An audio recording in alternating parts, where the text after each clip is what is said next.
ਹਰੇਕ ਬੱਚੇ ਨੂੰ ਇਹ ਕਿਹਾ ਜਾਂਦਾ ਕਿ ਸਪੋਰਟਸ ਚੁਣੋ, ਹੈ ਨਾ, ਕਿਉਂਕਿ ਸਪੋਰਟਸ ਦੇ ਵਿੱਚ ਅੱਗੇ ਤੁਹਾਡਾ ਫਿਊਚਰ ਆ। ਅਗਰ ਇੱਦਾਂ ਦਾ ਫਿਊਚਰ ਹੁੰਦਾ ਵਾ ਤਾਂ ਮੈਨੂੰ ਲੱਗਦਾ ਨਹੀਂ ਸ਼ਾਇਦ ਕਿ ਕਿਸੇ ਨੂੰ ਸਪੋਰਟਸ ਚੁਣਨੀ ਚਾਹੀਦੀ ਆ। ਮਜਬੂਰੀ ਸੀ ਇੱਕ ਵੀ ਮਤਲਬ ਮੈਂ ਸਪੋਰਟਸ ਚੁਣਨੀ ਆ, ਕਿਉਂਕਿ ਮੇਰੇ ਘਰ ਦੇ ਹਾਲਾਤ ਇੱਦਾਂ ਦੇ ਨਹੀਂ ਸੀਗੇ ਕਿ ਮੈਂ ਪੜ੍ਹ ਸਕਾਂ। ਸਿਰਫ ਮੈਂ ਆਪਣੀ ਸਟੱਡੀ ਕਰਨ ਅਤੇ ਆਪਣਾ ਫਿਊਚਰ ਬਣਾਉਣ ਲਈ ਗੇਮ ਆਪਣੀ ਚੁਣੀ ਸੀਗੀ ਵੀ ਹਾਂ ਵੀ ਮੇਰੀ ਅੱਗੇ ਸਟੱਡੀ ਫਰੀ ਹੋ ਸਕੇ ਅਤੇ ਮੈਂ ਅੱਗੇ ਪੜ੍ਹ ਸਕਾਂ।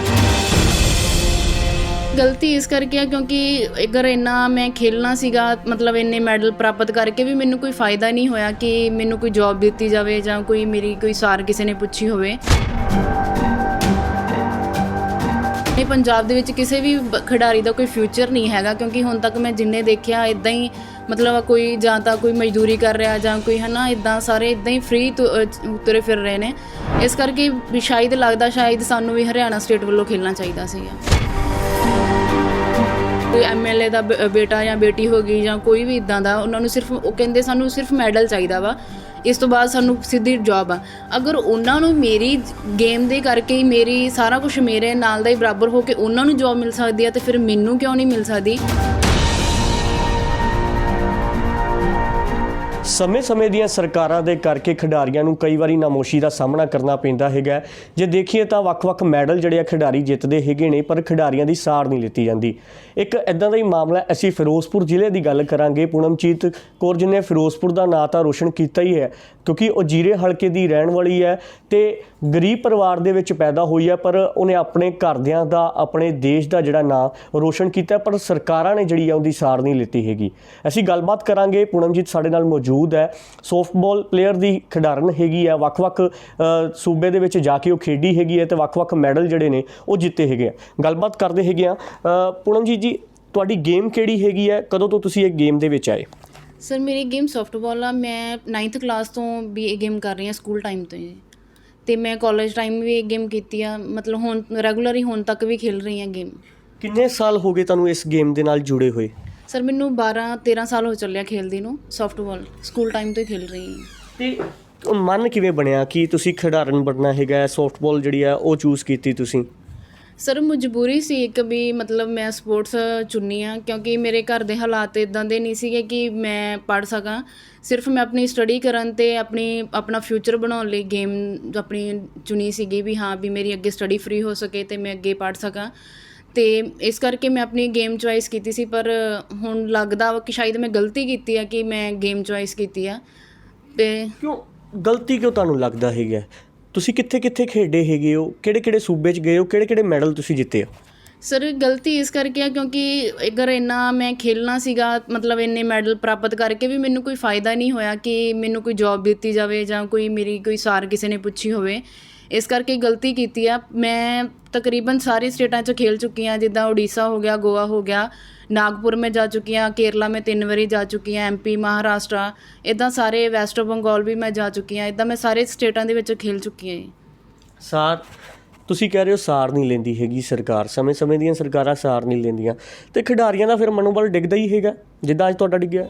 ਹਾਂਜੀ ਸਰ, ਕਿਉਂਕਿ ਜਿੱਦਾਂ ਹਰਿਆਣਾ ਸਟੇਟ ਦੇ ਵਿੱਚ ਹੈਗਾ ਵਾ ਕਿ ਬੱਚਿਆਂ ਨੂੰ ਅਗਰ ਮੈਡਲ ਆਉਂਦਾ ਅਤੇ ਨਾਲ ਦੀ ਨਾਲ ਉਹਨਾਂ ਨੂੰ ਗੌਰਮੈਂਟ ਜੋਬ ਦਿੱਤੀ ਜਾਂਦੀ ਆ, ਅਤੇ ਅਗਰ ਆਪਣੇ ਪੰਜਾਬ ਦੇ ਵਿੱਚ ਜਾਂ ਕਿਸੇ ਦਾ ਵੀ ਕੋਈ ਮੈਡਲ ਆਉਂਦਾ ਵਾ ਅਤੇ ਉਹਦੀ ਕੋਈ ਪੁੱਛ-ਗਿੱਛ ਹੀ ਨਹੀਂ ਹੈਗੀ ਵੀ ਕੋਈ ਆਇਆ ਖੇਲ ਕੇ ਜਾਂ ਕਿਸੇ ਦਾ ਮੈਡਲ ਆਇਆ ਕੋਈ। ਇਸ ਕਰਕੇ ਹੈਗਾ ਵਾ ਕਿ ਆਪਣੇ ਪੰਜਾਬ ਦੇ ਵਿੱਚ ਕਿਸੇ ਵੀ ਖਿਡਾਰੀ ਦਾ ਕੋਈ ਫਿਊਚਰ ਨਹੀਂ ਹੈਗਾ, ਕਿਉਂਕਿ ਹੁਣ ਤੱਕ ਮੈਂ ਜਿੰਨੇ ਦੇਖਿਆ ਇੱਦਾਂ ਹੀ ਮਤਲਬ ਕੋਈ ਜਾਂ ਤਾਂ ਕੋਈ ਮਜ਼ਦੂਰੀ ਕਰ ਰਿਹਾ ਜਾਂ ਕੋਈ ਹੈ ਨਾ, ਇੱਦਾਂ ਸਾਰੇ ਇੱਦਾਂ ਹੀ ਫ੍ਰੀ ਤੁਰੇ ਫਿਰ ਰਹੇ ਨੇ। ਇਸ ਕਰਕੇ ਵੀ ਸ਼ਾਇਦ ਸਾਨੂੰ ਵੀ ਹਰਿਆਣਾ ਸਟੇਟ ਵੱਲੋਂ ਖੇਲਣਾ ਚਾਹੀਦਾ ਸੀਗਾ। ਸਰਕਾਰ ਨੂੰ ਕੀ ਮਾਡਲ ਤਿਆਰ ਕਰਨਾ ਚਾਹੀਦਾ ਹੈ ਤਾਂ ਕਿ ਪੰਜਾਬ ਦੇ ਜਿਹੜੇ ਖਿਡਾਰੀ ਹੈਗੇ ਨੇ ਉਹ ਅੱਗੇ ਵਧ ਸਕਣ, ਮੈਡਲ ਲੈ ਕੇ ਆਉਂਦੇ ਹੈਗੇ ਨੇ ਉਹ ਹੋਰ ਅੱਗੇ ਗਾਂਹ ਤੱਕ ਜਾ ਸਕਣ, ਸਰਕਾਰਾਂ ਇਸ ਵੱਲ ਵੇਖਣ। ਤੁਸੀਂ ਕੀ ਕਹਿਣਾ ਚਾਹੁੰਦੇ ਹੈਗੇ ਸਰਕਾਰਾਂ ਨੂੰ?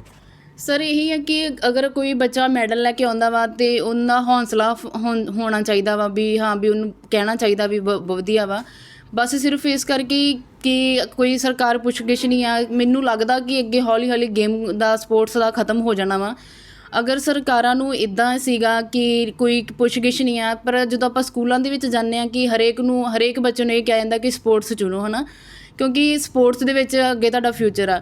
ਅਗਰ ਇੱਦਾਂ ਦਾ ਫਿਊਚਰ ਹੁੰਦਾ ਵਾ ਤਾਂ ਮੈਨੂੰ ਲੱਗਦਾ ਨਹੀਂ ਸ਼ਾਇਦ ਕਿ ਕਿਸੇ ਨੂੰ ਸਪੋਰਟਸ ਚੁਣਨੀ ਚਾਹੀਦੀ ਆ, ਕਿਉਂਕਿ ਹਰੇਕ ਸਕੂਲ ਦੇ ਵਿੱਚ ਇਹੀ ਹੁੰਦਾ ਕਿ ਸਪੋਰਟਸ ਹੋਣੀ ਚਾਹੀਦੀ ਹੈ, ਸਪੋਰਟਸ ਹਰੇਕ ਬੱਚੇ ਨੂੰ ਸਪੋਰਟਸ ਦੇ ਨਾਲ ਹੀ ਸਟੱਡੀ ਕਰਨੀ ਚਾਹੀਦੀ ਆ।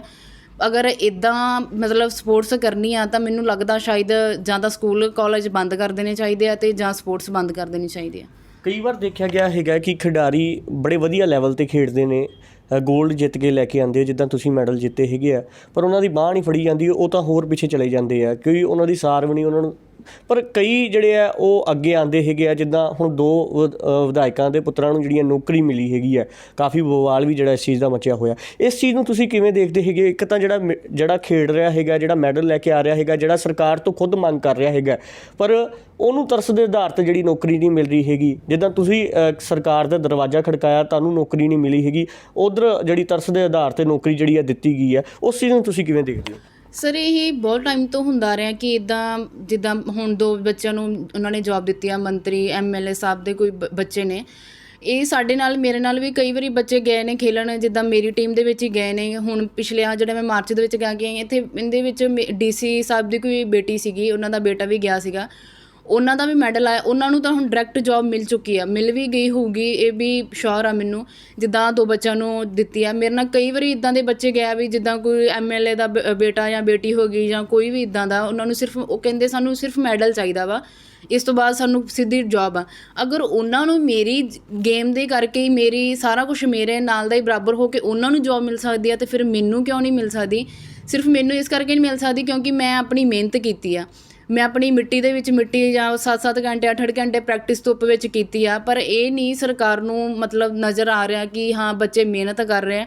ਸਿਰਫ ਜਿੱਦਾਂ ਉਹ 2 ਬੱਚਿਆਂ ਨੂੰ ਦਿੱਤੀ ਗਈ, ਉਹਨਾਂ ਨੂੰ ਤਰਸਯੋਗ ਦੇ ਆਧਾਰ 'ਤੇ ਜੋਬ ਦਿੱਤੀ ਗਈ, ਪਤਾ ਨਹੀਂ ਉਹਨਾਂ ਨੂੰ ਕਿਸ ਬੇਸ 'ਤੇ ਉਹਨਾਂ ਦਾ ਤਰਸਯੋਗ 'ਤੇ ਉਹਨਾਂ ਨੂੰ ਜੋਬ ਦਿੱਤੀ ਆ।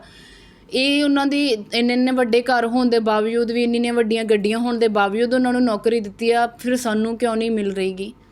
ਕੀ ਕਹਿਣਾ ਚਾਹੁੰਦੇ ਹੋ ਸਰਕਾਰ ਨੂੰ ਤਾਂ ਕਿ ਸਰਕਾਰ ਤੱਕ ਆਵਾਜ਼ ਪਹੁੰਚੇ, ਤੁਹਾਡੀ ਆਵਾਜ਼ ਸਿੱਧੀ ਸਰਕਾਰ ਸੁਣੇ? ਕਿਉਂਕਿ ਸਰਕਾਰ ਨੂੰ ਆਵਾਜ਼ ਹੀ ਸੁਣਾਉਣੀ ਪੈਂਦੀ ਹੈ ਕਿ ਤੁਹਾਡੇ ਵਰਗੇ ਖਿਡਾਰੀਆਂ ਨੂੰ ਜਿਹੜੀ ਹੈ ਹੁਣ ਤੱਕ ਜਿਹੜੀ ਹੈ ਨੌਕਰੀ ਨਹੀਂ ਮਿਲੀ ਹੈਗੀ। ਸਰ ਇਹ ਮੈਂ ਜੀਰਾ ਸਾਹਿਬ MLA ਕੁਲਬੀਰ ਸਿੰਘ ਜੀ ਦਾ ਬਹੁਤ ਸ਼ੁਕਰੀਆ ਕਰਨਾ ਚਾਹੁੰਦੀ ਹਾਂ ਕਿ ਉਹਨਾਂ ਨੇ ਮੈਨੂੰ ਇੱਥੋਂ ਤੱਕ ਪਹੁੰਚਾਇਆ।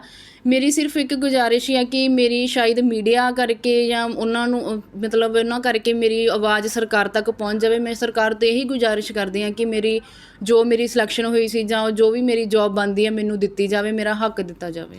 ਬਿਲਕੁਲ, ਪੂਨਮਜੀਤ ਦਾ ਕਹਿਣਾ ਹੈਗਾ ਕਿ ਸਰਕਾਰ ਉਸ ਦੀ ਸਾਰ ਲਵੇ, ਲੈਣੀ ਵੀ ਚਾਹੀਦੀ ਹੈਗੀ ਹੈ। ਸਰਕਾਰਾਂ ਨੂੰ ਖਿਡਾਰੀਆਂ ਦੀ ਬਾਂਹ ਫੜਨੀ ਚਾਹੀਦੀ ਹੈਗੀ ਹੈ। ਇੰਨੇ ਮੈਡਲ ਪੂਨਮਜੀਤ ਨੇ ਜਿੱਤੇ ਹੋਏ ਨੇ, 골ਡ ਮੈਡਲ, ਸਿਲਵਰ ਮੈਡਲ, ਇੰਨੇ ਸਰਟੀਫਿਕੇਟਸ ਮਿਲੇ ਹੋਏ ਨੇ, ਨੈਸ਼ਨਲ ਲੈਵਲ ਤੱਕ ਜਿਹੜੀ ਹੈ ਪੂਨਮਜੀਤ ਖੇਡੀ ਹੋਈ ਹੈ, ਪਰ ਫਿਰ ਵੀ ਹਲੇ ਤੱਕ ਕਿਸੇ ਵੀ ਸਰਕਾਰ ਨੇ ਸਮੇਂ ਦੀ ਸਰਕਾਰ ਨੇ ਇਹਦੀ ਬਾਂਹ ਨਹੀਂ ਫੜੀ ਹੈਗੀ। ਸਰਕਾਰ ਦੇ ਦਰਵਾਜ਼ੇ ਤਾਂ ਕਾਫੀ ਖੜਕਾਏ ਆ, ਪਰ ਸਰਕਾਰ ਦੇ ਕੰਨਾਂ ਤੱਕ ਆਵਾਜ਼ ਨਹੀਂ ਪਹੁੰਚੀ। ਅੱਜ ਪੂਨਮਜੀਤ ਸਰਕਾਰ ਤੋਂ ਮੰਗ ਕਰ ਰਹੀ ਹੈਗੀ ਆ ਕਿ ਉਸ ਦਾ ਬਣਦਾ ਹੱਕ ਜਿਹੜਾ ਹੈ ਉਹਨੂੰ ਦਿੱਤਾ ਜਾਵੇ। ਕੈਮਰਾ ਪਰਸਨ ਨਰੇਸ਼ ਦੇ ਨਾਲ ਸਨੀ ਚੋਪੜਾ, ਜਗਬਾਨੀ TV, ਫਿਰੋਜ਼ਪੁਰ। ਦੇਸ਼ ਦੁਨੀਆ ਦੀ ਹਰ ਵੱਡੀ ਖਬਰ ਨਾਲ ਜੁੜੇ ਰਹਿਣ ਲਈ ਸਾਡੇ YouTube ਚੈਨਲ ਨੂੰ ਸਬਸਕ੍ਰਾਈਬ ਕਰੋ। ਨਾਲ ਦੀ ਨਾਲ ਹਰ ਨਵੀਂ ਵੀਡੀਓ ਦੀ ਨੋਟੀਫਿਕੇਸ਼ਨ ਲਈ ਬੈਲ ਆਈਕਨ ਜ਼ਰੂਰ ਦਬਾਓ। ਜੇਕਰ ਤੁਸੀਂ ਇਹ ਵੀਡੀਓ Facebook ਤੇ ਦੇਖ ਰਹੇ ਹੋ ਤਾਂ ਇਸ ਨੂੰ ਲਾਈਕ ਜ਼ਰੂਰ ਕਰੋ ਔਰ ਜ਼ਿਆਦਾ ਤੋਂ ਜ਼ਿਆਦਾ ਸ਼ੇਅਰ ਵੀ ਕਰੋ। ਧੰਨਵਾਦ।